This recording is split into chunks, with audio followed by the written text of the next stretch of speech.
Lyra, a young and ambitious firebender, lived once upon a time in the mythical country of Emberdale. Her heart blazed with a burning ambition to become the best firebender in the realm, and she possessed an exceptional skill for bending flames. Lyra's journey took her to the prestigious Firebending Academy, where she trained under the watchful eyes of seasoned masters. One of these masters was the wise and beloved Iroh, a man whose wisdom transcended the boundaries of time and space. One sunny afternoon, as Lyra diligently practiced her bending techniques, she couldn't help but overhear a conversation between Iroh and a troubled student. The student was burdened by shame, unable to let go of past mistakes. Lyra's curiosity piqued, and she quietly approached Iroh to seek his guidance.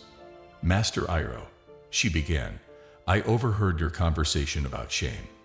Can you explain how it relates to pride?" Iroh smiled warmly and gestured for her to sit.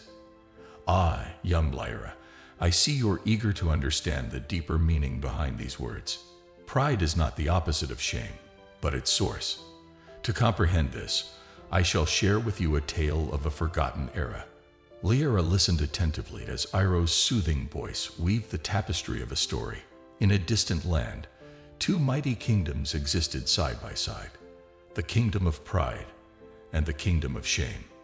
The people of each kingdom were defined by these opposing emotions. The kingdom of pride was known for its arrogance and hubris, while the kingdom of shame was haunted by guilt and self-doubt. But unbeknownst to the people, a great imbalance had befallen the land. The rivers that once flowed with harmony and unity were now poisoned by the toxic rivalry between these two kingdoms. And so, the spirits of the land wept, and their tears manifested as a veil of darkness that blanketed the entire realm. Lyra's eyes widened with curiosity. "What happened next, Master Iroh?" Iroh continued, "One day, a young prince from the kingdom of shame ventured into the kingdom of pride, seeking to end the cycle of suffering.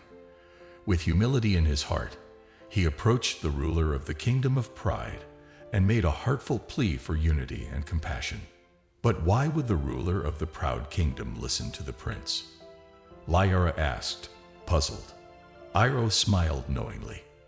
"Because deep down, behind their prideful facade, the people of the kingdom of pride yearned for acceptance and understanding. The prince's humility touched a chord within them, and they recognized the common thread of humanity that bound them all."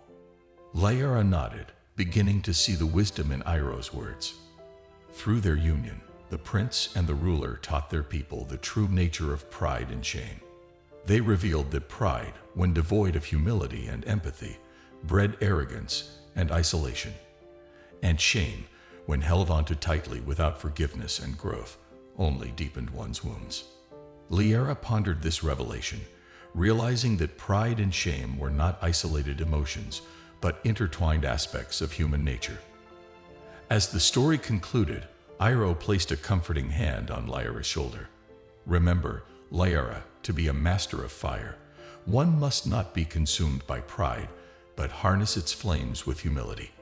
And to truly rise above shame, one must learn from their past mistakes and embrace the transformative power of forgiveness." Inspired by Iroh's story, Lyra continued her firebending training, but now with a newfound understanding.